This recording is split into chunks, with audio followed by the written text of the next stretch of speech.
Berjumpa lagi di kelas kalkulus diferensial. Pada kesempatan kali ini, kita akan melanjutkan perjalanan kita dengan membahas limit. Ada yang sudah pernah mendengar limit sebelumnya?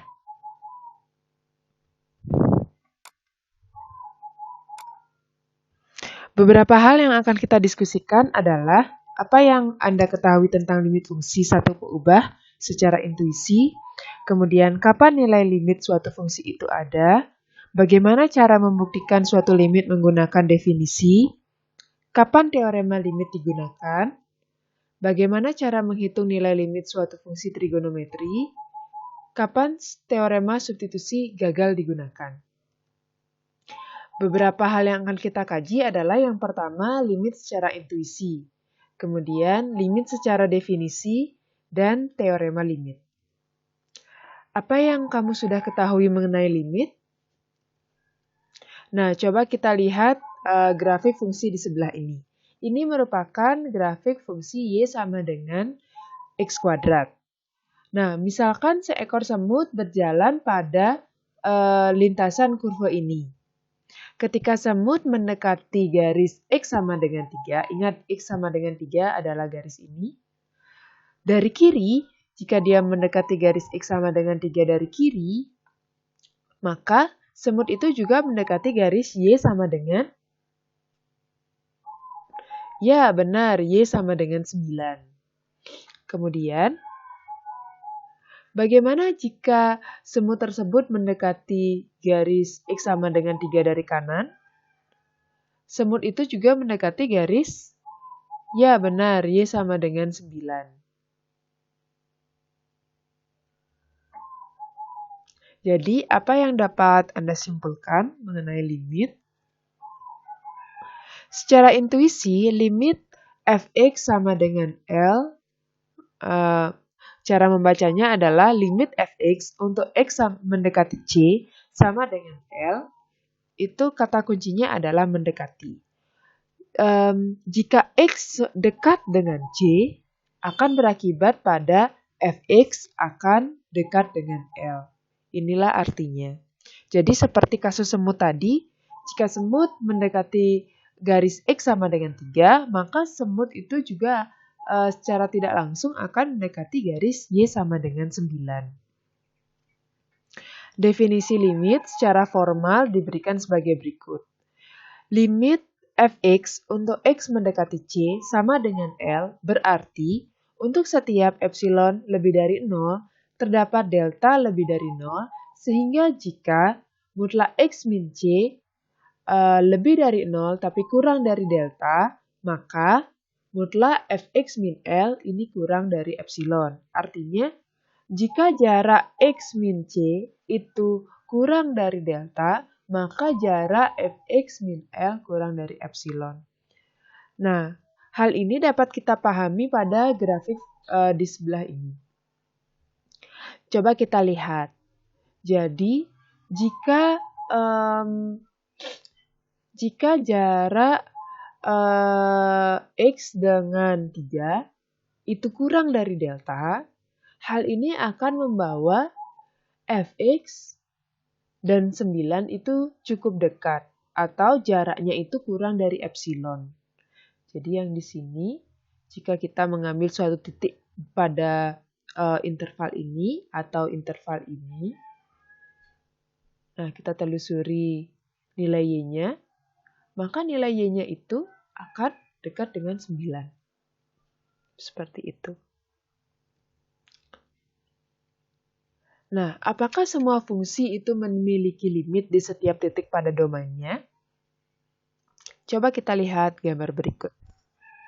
Nah, ini merupakan gambar sebuah fungsi. Tentukan limit fx untuk x mendekati 2 dan untuk x mendekati 5.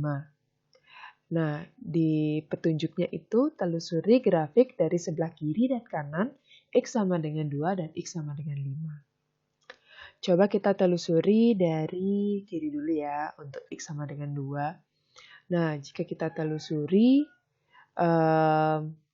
fungsi ini mendekati garis x sama dengan 2, maka Y-nya mendekati 4. Kemudian kalau yang bagian 5, kalau kita telusuri dari kiri, Y-nya mendekati 5. Kalau ini kita telusuri dari kanan, Y-nya mendekati 5. Padahal kalau kita telusuri dari kiri, dia mendekati 4. Berarti limitnya 4 atau 5 ya? Kalau ini sih saya yakin. Kalau kita telusuri dari kiri, dia 5. Telusuri dari kanan, juga mendekati 5. Berarti limitnya pasti di 5 kan? Bagaimana untuk yang ini? Ada limit kiri dan limit kanan.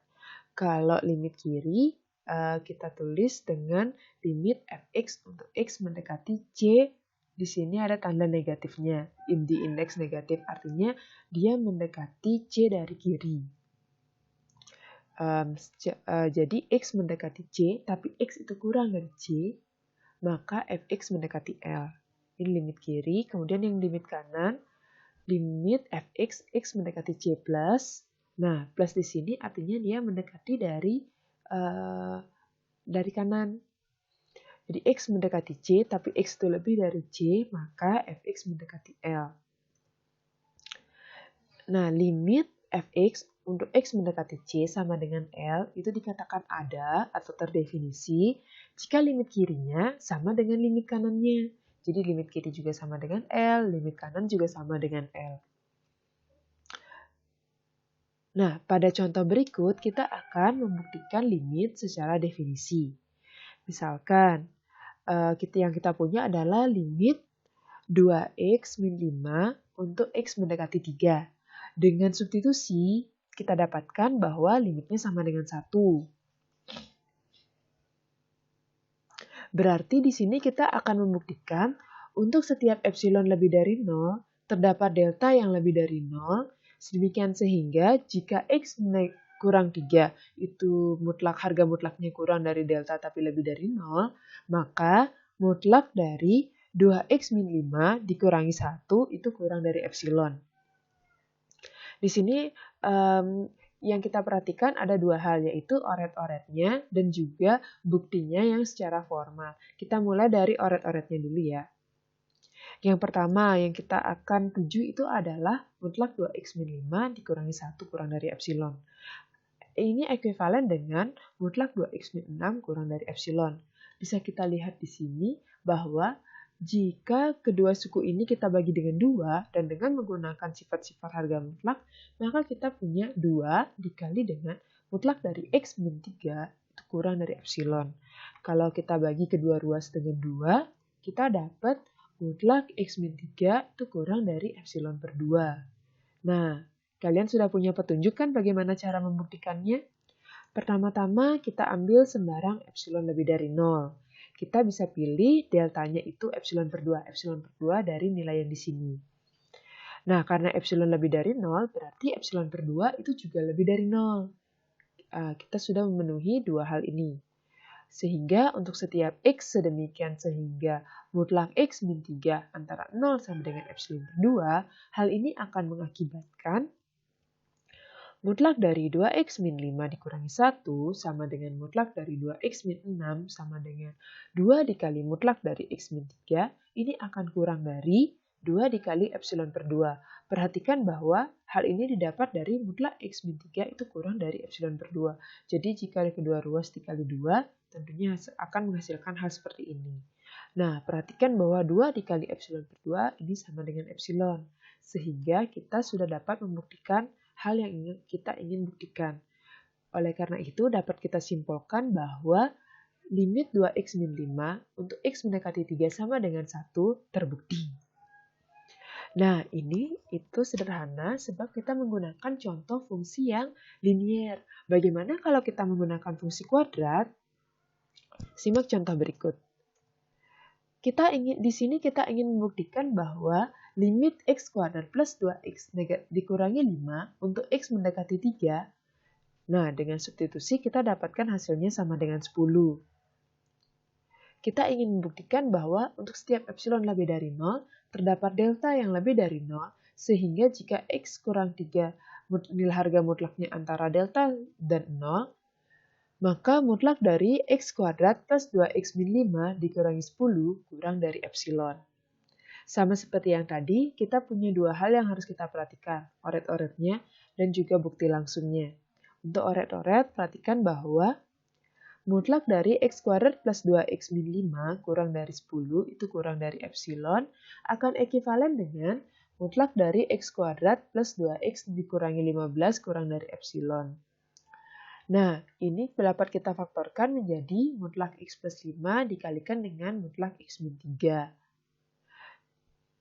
Kemudian, kalau kita pilih delta itu kurang dari 1, di sini Anda bisa memilih delta kurang dari 2, delta kurang dari 3, dan juga yang lain. Untuk lebih simpelnya, saya memilih delta kurang dari 1. Maka dengan menggunakan sifat harga mutlak, nah, kita perhatikan bahwa dari sini mutlak dari x min 3 itu, ini kita akan gunakan dia kurang dari delta. Maka kita harus analisis yang mutlak dari x plus 5. Jadi mutlak x plus 5 itu sama dengan mutlak x min 3 ditambah 8. Dengan menggunakan sifat harga mutlak, kita temukan bahwa mutlak x min 3 plus 8 itu akan kurang dari sama dengan mutlak x min 3 ditambah mutlak 8. Mutlak x min 3 itu kan kurang dari delta, maka ini akan menjadi kurang dari delta plus 8. Delta kita itu kurang dari 1, berarti delta plus 8 itu kurang dari 9. Oleh karena itu, bentuk yang di sebelah sini itu akan ekivalen dengan bentuk 9 dikalikan dengan mutlak x kurang 3 kurang dari epsilon.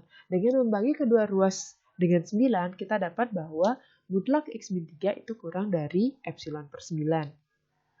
Sehingga bukti formalnya akan, pertama, kita ambil sembarang epsilon lebih dari 0. Kita pilih delta itu minimum dari 1 atau epsilon per 9. Nah, 1 kan lebih dari 0, epsilon juga lebih dari 0. Oleh karena itu, nilai minimum ini pasti lebih dari 0. 1 kita dapat dari delta yang kita pilih lebih dari 1 ini. Delta kurang dari 1. Sedangkan epsilon per 9 kita dapat dari hasil di bawah ini. Nah, untuk setiap x, demikian sehingga x min 3 itu lebih dari 0 tapi kurang dari 1 atau epsilon per 9 mengakibatkan mutlak x kuadrat plus 2x min 5 kurang dari 10 sama dengan mutlak x plus 5 dikalikan dengan mutlak x min 3 kurang dari 9 dikali mutlak x min 3 itu kurang dari 9 dikalikan dengan epsilon per 9. Kita dapat ambil salah satu saja, tapi dalam hal ini kita ambil yang epsilon per 9 sebab kan mutlak x min 3 itu kurang dari minimum 1 atau epsilon per 9. Karena dia kurang dari minimumnya, berarti kan dia kurang dari kedua elemen pada himpunan ini. Jadi dia kurang dari 1 dan juga kurang dari epsilon per 9. Oleh karena itu, kita dapat bahwa mutlak x kuadrat plus 2x min 5 kurang dari 10 kurang dari 9 dikali epsilon per 9 sama dengan epsilon. Nah, oleh karena itu terbukti bahwa limit x kuadrat plus 2x min 5 untuk x mendekati 3 sama dengan 10. Berikutnya, kalian dapat mengamati hal-hal yang kalian tidak pahami dan menuliskannya pada komen di bawah ini.